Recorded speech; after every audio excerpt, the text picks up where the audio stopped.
Hello, it's your boy GZTV. We kind of have the Christmas lights going on in the background. I don't know if you can notice. We got the green GCTV sign, and we got the Christmas lights going on. So, yeah, it's officially December. So, yeah, let's just talk about the Sopranos episode real quick. Because before lunch, I'm going to try to get some editing in. I got to edit this Josh Giddy video, get it out to you guys probably by like 5:30 or 6, because that's when my family's coming, and we're going to St. Louis, and yeah, but we're going to kind of talk about what happened in the episode. Then I'm going to give you guys some quick thoughts, and then we shall be done with it, you know.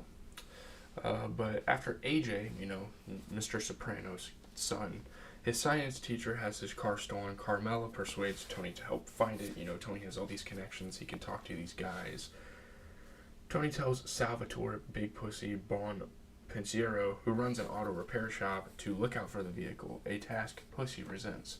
He doesn't want to do these personal favors. They're in the mob pretty much. They're in a gang. They can't do these simple petty tasks.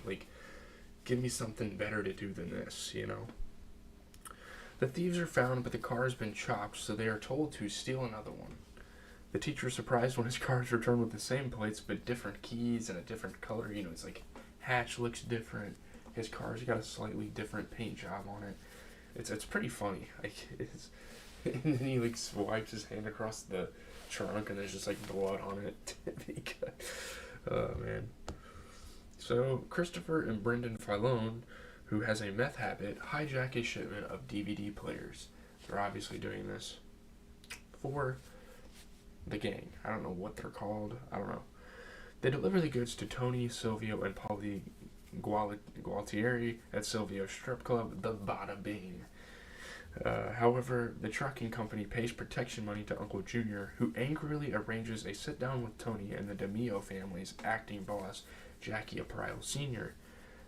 Jackie rules that restitution must be made, which Tony accepts, but Christopher, who thinks he is due his button, which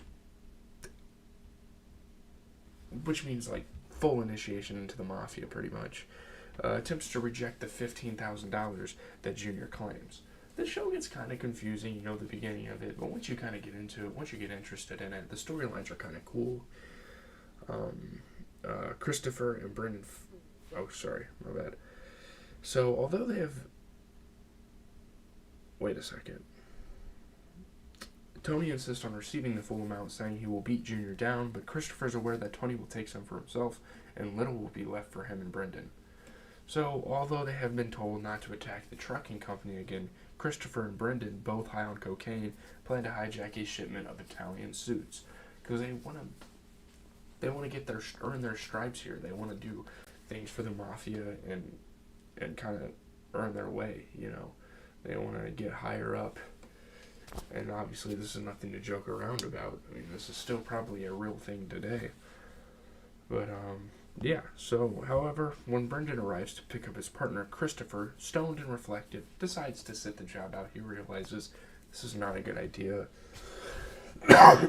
This isn't what Mr. Soprano would want me to do, because we've already taken it a little too far. So Brendan proceeds with the hijacking along with two inexperienced associates. He kind of picks these guys up, which is probably a broken rule. You can't just pick random... I think they were random people.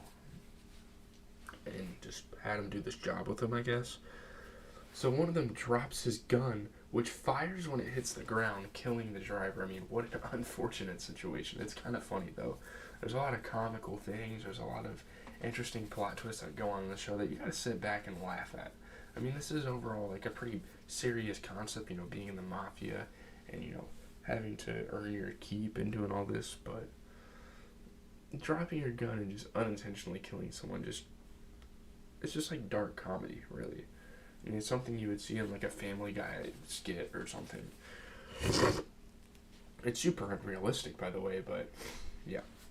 So, when Tony learns of all this, oh yeah, he attempted this, but he killed the driver. It would have been one thing if he would have swiftly got the shipment and brought it back. But no, they ended up killing the guy on accident.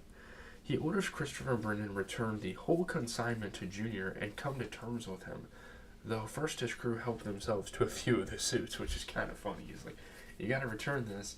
But you got like Silvio and Paulie and all of them like checking out the suits, picking one out that they like. I think it's really hilarious. There's a lot of fun moments. I didn't really understand the show's humor, and I didn't really understand what people liked about this show at first, but once I watched this episode, and by the way, this is kind of going to be a shorter format, because people have things to say about this show now, and I don't want to ramble on and on. I got stuff to do, but yeah. So, a small fire occurs when Olivia is cooking. This is Tony's ma. You know, she's super old. She's not really close to death. She obviously has a couple health problems, but she can still live a decent amount of years. So Tony insists that she accept a live-in nurse, but Olivia soon enrages her and causes her to quit. Just pisses her off, probably talks some sense into her and gets her the fuck out of her house. He's like, I'm done. She walks out, she's like, I'm done. It's like this Jamaican lady.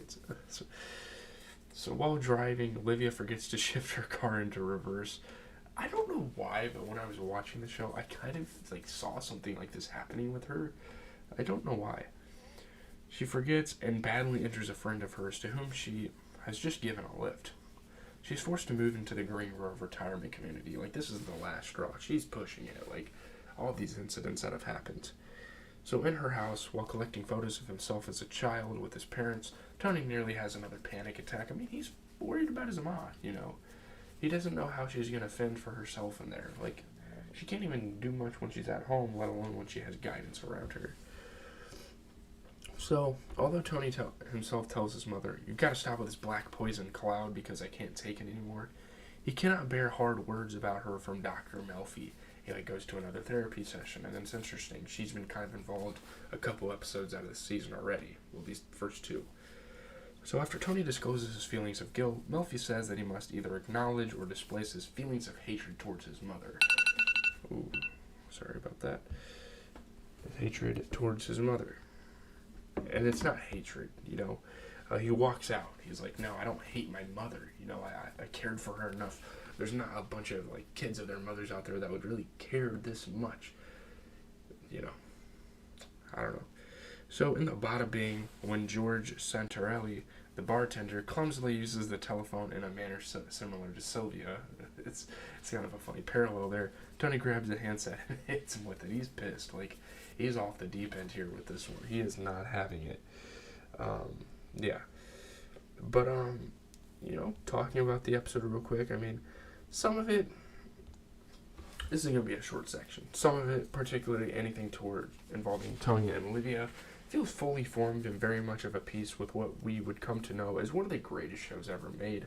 This is some of the storylines, some of the examples of where the show has gone right. And some of it is David Chase still fiddling with the knobs and levers and trying to experiment with this show.